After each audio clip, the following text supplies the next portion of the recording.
Your lungs don't breathe without oxygen from the trees. Your nervous system depends on co-regulation, the calming presence of another human. Self-sufficiency sounds noble, but it's not how you were designed. Isolation breeds burnout. Connection creates resilience. When you carry everything alone, your perspective narrows, your load grows heavier, and shame whispers louder. But when you share the weight, when you say, "Can you sit with me in this?" when the burden reshapes, it becomes bearable. Strength is not isolation. Strength is integration. It's knowing you were never meant to hold it all by yourself. Picture this: a bridge built of many planks. If one plank tries to hold the entire load, it breaks. But together, joined side by side, the weight distributes. The bridge holds. That's how community works. That's how support works. You were never meant to be the lone plank. You were meant to be part of the bridge. So give yourself permission to lean, to call the friend, to text the mentor, to let a professional help hold what feels unholdable. And here's the hardest truth. Sometimes you need to stop carrying altogether and allow someone else to carry you. That is not defeat. That is wisdom. That is trust. Because the measure of your worth is not how much weight you can bear. It's how willing you are to stay connected while you walk. So let yourself be carried too. You don't have to hold it all alone. Not today. Not ever. Take a breath here. You've done the work of untangling the weight. You've honored your limits. You've named your need for support. Now carry that gentleness with you into the next hour, because the journey doesn't end here. At 2 p.m., Florence Knight will join you, bringing her steady, measured wisdom to help you navigate the delicate art of relationships with yourself and with others. You're not stepping out of this path, you're stepping forward, and you don't have to walk it alone. You're not crazy. You're overwhelmed. There's a difference. Your brain is trying to protect you. It spins scenarios, replays conversations, and digs up every worst-case outcome, not because it hates you, but because it wants to prepare you. It's working overtime to make sure you don't get blindsided. But that survival strategy, it's outdated.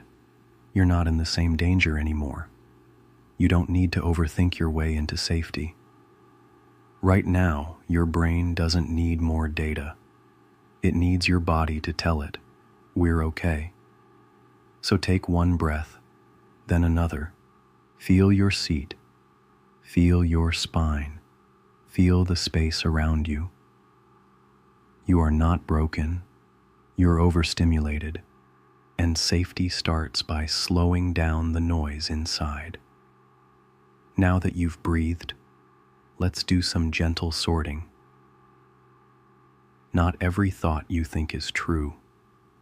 Not every scenario your brain invents is rooted in reality.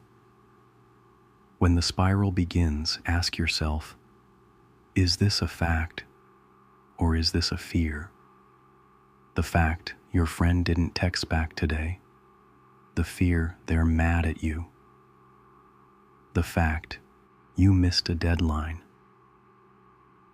The fear, you're incompetent and they'll never trust you again. Facts are grounded. Fears are slippery. And once you name the difference, you reclaim power. You are not your panic. You are not your worst case stories. You are the one asking the question. And that's where your clarity begins. Let's begin here. You're not lazy. You're not broken. You're not falling behind because you're weak. You're overwhelmed, flooded, maxed out beyond capacity. And that state, it doesn't respond to self-shaming. It responds to gentleness, to clarity, to structure that honors your humanity. When your brain is drowning in too much, too many tabs open, too many responsibilities, too many shoulds screaming at once, your nervous system does what it must to survive. It shuts down. That shutdown is not failure. It's a flare, a signal that the load has exceeded the limit. So what do? We slow it down. We name the overwhelm. We give it structure. Make a list, yes, a simple one. Not to pressure yourself, but to place the chaos in plain view, so it's no longer swirling in the dark. Triage what's urgent, defer what's not, and give yourself permission to leave some things undone. Not everything is yours to carry, and not everything is meant to be solved today. Let relief come from knowing. It's not that you're lazy, it's that no one ever taught you how to organize your overload with compassion. But today, you start learning, not how to hustle harder, but how to be human, with grace. Before your mind can sharpen, your body must soften. That's the paradox. You can't force focus.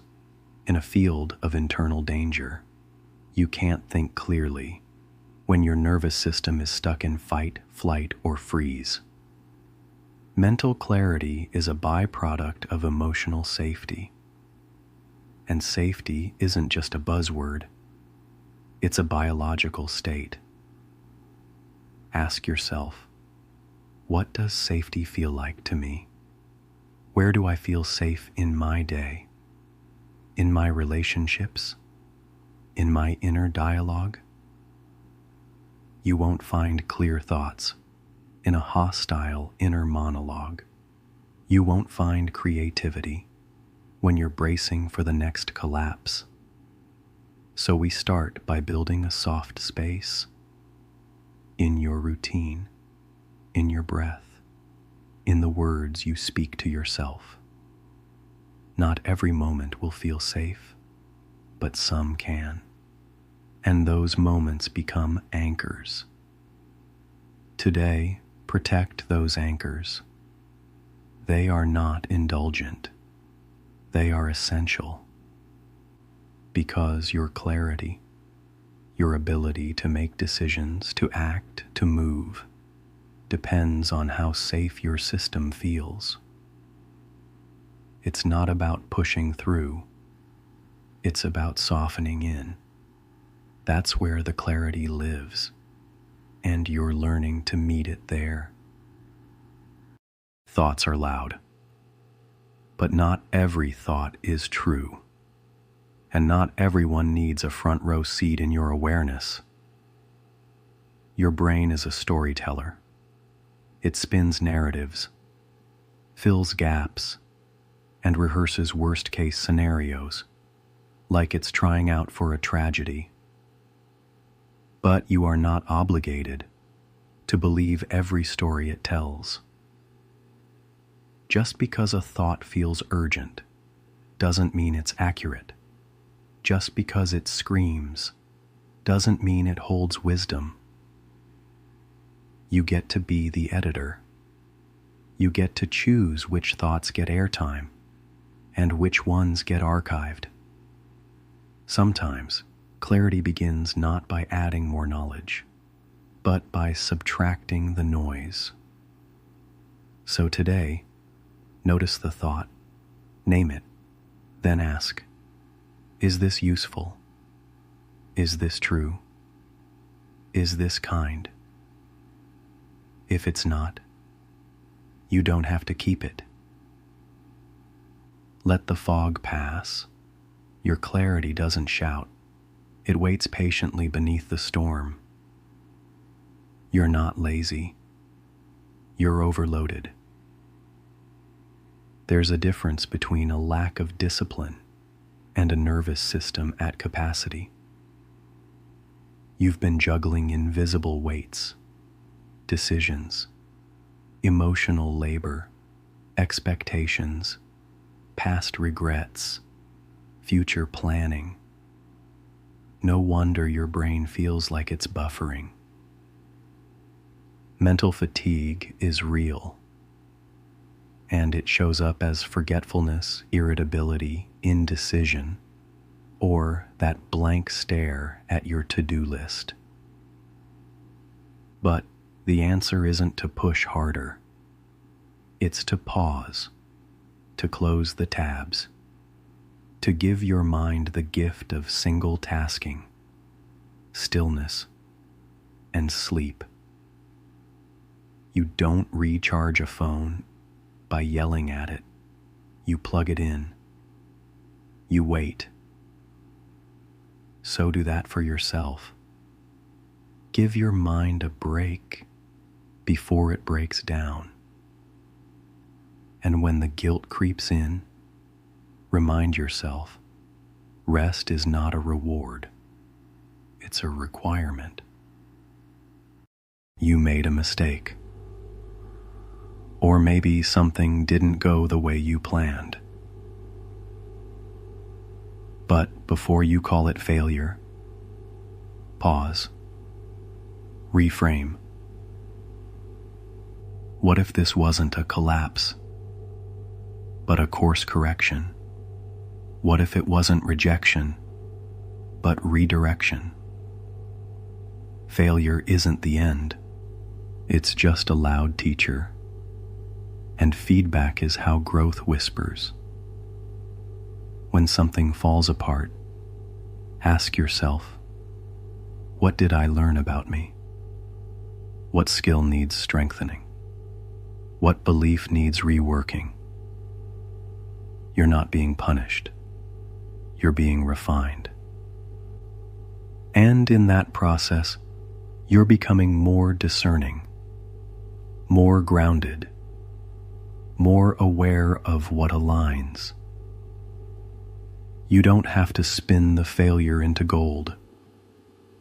Just hold the lesson and let that be enough. You're smart, maybe too smart. Because when something hurts, you don't feel it. You analyze it. You break it down. You problem solve it into 1,000 emotional spreadsheets. But healing doesn't always happen in the brain.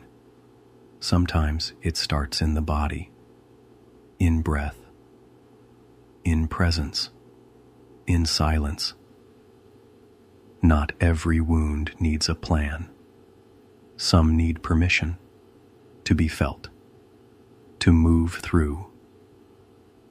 You don't have to over-understand your pain before you're allowed to process it. You don't have to dissect it before you're allowed to cry. So today, step away from the need to outsmart your emotions. Instead, trust them, trace them, let them say what they came to say. Because sometimes the most intelligent thing you can do is stop thinking and start listening. You've been grading yourself. on how well you hold it together while falling apart.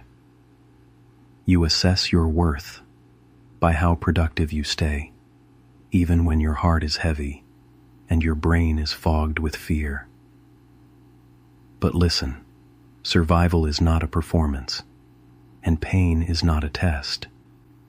You don't get extra credit for suffering silently or pretending you're fine. When you're in crisis, your baseline shifts. The goal isn't perfection, it's preservation. So instead of asking, "Why am I not doing more?" ask, "What would compassion look like right now?" Maybe it's a deep breath instead of another task. Maybe it's stepping away instead of pushing through. Your crisis does not disqualify you from kindness. It invites it. Stop grading yourself on outdated expectations. You're not falling behind. You're moving through something, and that deserves grace. Sometimes clarity doesn't come from pushing through. It comes from pausing and beginning again on purpose. There's no shame in closing the laptop, canceling the meeting, taking the walk, and choosing a reset. Because clarity requires margin, and margin requires permission. Permission to step away so you can return stronger. It's not weakness to need a break. It's wisdom. When your thoughts are spiraling and your patience is thinning, the best move might not be to figure it out. It might be to breathe, to reset, to come back to yourself before trying to solve everything else. You're allowed to stop midstream and start again with more care. That reset, it might be the most productive thing you do all day, because it comes from self-awareness, not burnout. Give yourself that grace. Your clarity lives on the other side of permission. You've been trained to treat yourself like an assembly line. Input task, output result. No pause, no deviation. But your nervous system is not a machine. It's a living circuit board with limits, with rhythms, with needs. When you override those limits, the system doesn't just slow, it crashes. That's why you feel the shutdowns, the sudden exhaustion, the fog that won't lift. Compassion here isn't indulgence. It's maintenance. It's plugging your system back into a sustainable flow. Think of rest, breath, even gentle self-talk as a software patch. Without it, the errors multiply. With it, the system stabilizes. So, no, you don't have to push harder. You have to honor the wiring. That's how you keep working without burning out. The paradox is this: gentleness creates clarity. When you beat yourself forward, your focus fractures. Your mind narrows into survival mode. Your vision blurs under pressure. But when you soften, take a breath, ease the pace, give yourself a margin of grace, your brain relaxes. And a relaxed brain is a sharp brain. That's when solutions emerge that brute force could never find. That's when you notice the detail, the insight, the path forward. So the next time you say, "I don't have time to be gentle," remember, gentleness might be the fastest route to clarity you've got. Compassion isn't the opposite of productivity. It's the engine of it.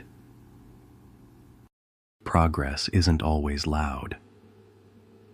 It isn't always a breakthrough, a finished project, or a dramatic transformation.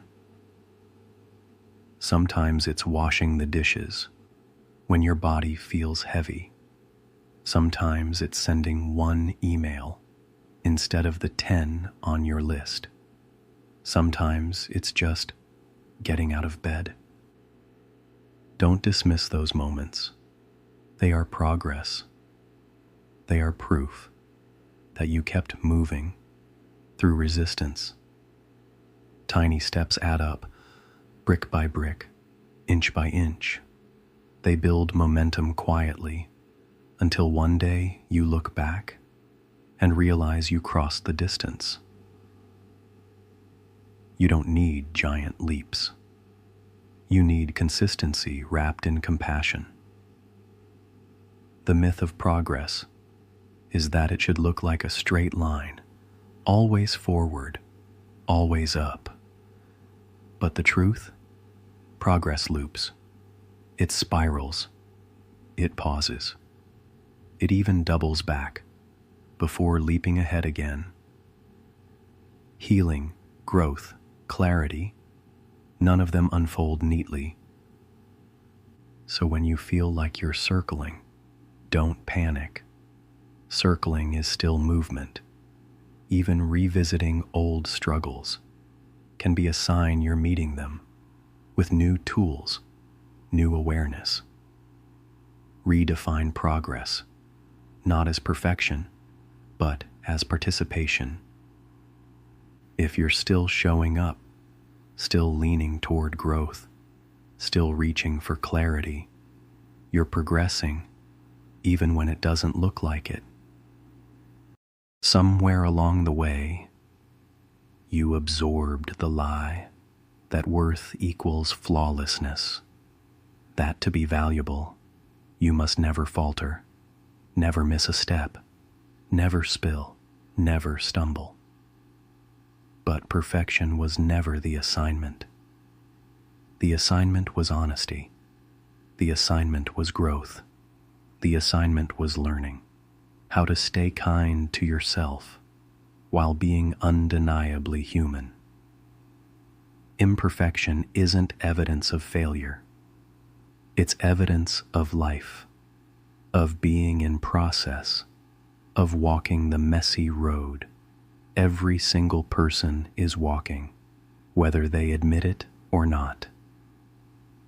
When you look at your mistakes, your missed deadlines, your moments of fumbling, you're tempted to translate them as a verdict. But they are not a verdict. They are data, information about what helps you thrive, what drains you, what still needs patience. And data is not judgment. It's guidance. It points you to adjustments, not shame. So release the pressure to be flawless. Release the exhausting chase of presenting yourself as polished when you're still unfolding. You are not here to impress perfection onto your story. You are here to live it, messy margins and all. And maybe the most radical act is to stop apologizing for the places that aren't tidy yet. Notice this. When have you felt closest to another human being? Was it when they appeared flawless?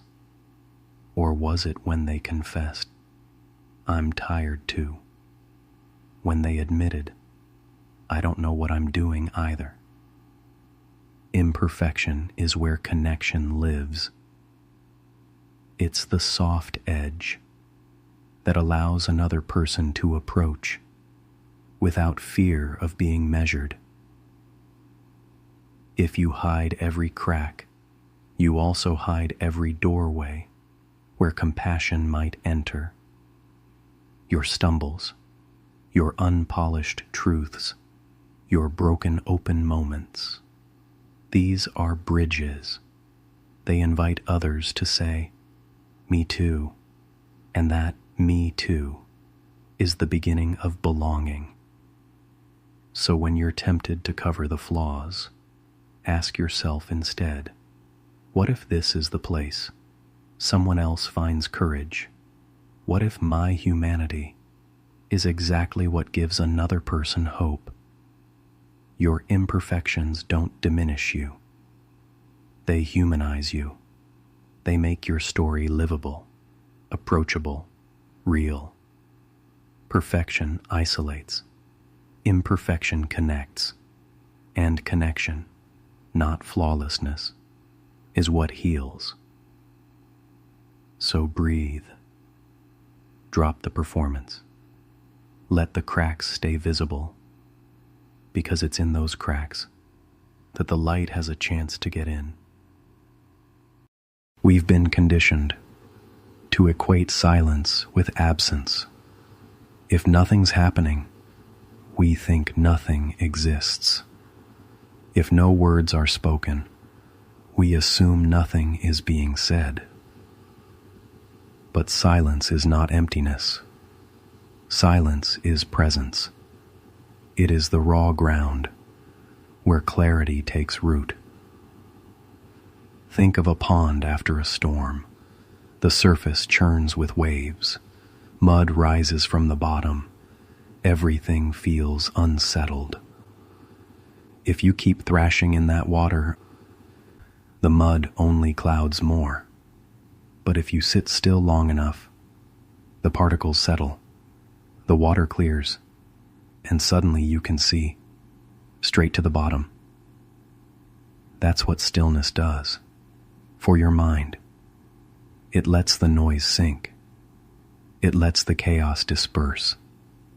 It lets the deeper truths emerge, not because you forced them, but because you made space for them to surface. So stop shaming yourself for needing quiet. Quiet is not wasted time. It is the laboratory where your brain does its most profound experiments. The pause between notes is what makes the music. The space between breaths is what makes rest possible. Silence is not nothing. It is everything, waiting to be heard. We spend so much energy chasing clarity as if it were hiding in the next plan, the next spreadsheet, the next burst of productivity. But clarity rarely shows up in the frenzy. It arrives in the pause. Think of the last time an idea clicked suddenly, in the shower, on a walk, while staring out a window, not while grinding harder, but while your brain was given space to breathe. This is not coincidence. It's design. Your nervous system is wired to reveal insight only when it is not being chased. So, what does this mean for you? It means scheduling pauses with the same seriousness you schedule meetings. It means defending your stillness like you would defend your deadlines. Because without stillness, you don't get strategy. You get noise. The reset walk, the 2 minutes of closed eyes, the long inhale before you answer. These are not luxuries. They are clarity practices. Every pause you protect is a doorway through which new perspective enters. So if you feel lost, don't sprint harder. Stop. Be still. Wait for the answer. To walk quietly into the room. Clarity grows in stillness. And the stillness is always available. but only if you give yourself permission to enter it. You've been told a dangerous story. That strength means carrying everything by yourself. That asking for help is weakness. That leaning on others means you failed. But let's be honest. That story is unsustainable, and it's untrue. Even your